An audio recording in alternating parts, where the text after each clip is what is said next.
தமிழகத்தில் மின்கட்டணம் உயர்த்தப்பட்டதை தொடர்ந்து அதனை ரத்து செய்ய எடப்பாடி பழனிசாமி உத்தரவின் பேரில் அதிமுகவின் சார்பில் ஆர்ப்பாட்டம் நடைபெற்றது. மாதவரம் பஜார் மாநகராட்சி மண்டல அலுவலகம் முன்பு முன்னாள் அமைச்சர் மாதவரம் மூர்த்தி தலைமையில் நடைபெற்ற இந்த ஆர்ப்பாட்டத்தில் திமுக அரசின் மின்கட்டண உயர்வை ரத்து செய்ய வேண்டும் என்றும் ரேஷன் கடைகளில் எண்ணெய், பருப்பு வகைகளை தவறாமல் கொடுக்க வேண்டும் என கண்டன ஆர்ப்பாட்டத்தில் ஈடுபட்டனர்.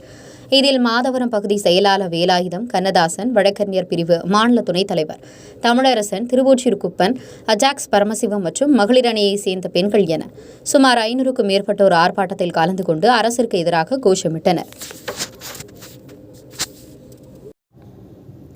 உடனுக்குடன் செய்திகளை தெரிந்து கொள்ள தமிழ்நாடு 24 நியூஸ் சேனலை சப்ஸ்கிரைப் செய்யுங்கள். லைக், ஷேர் பண்ணுங்க. நன்றி.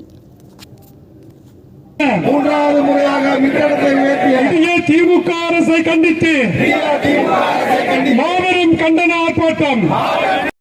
இல்லை, ராமாயணம் இல்லை.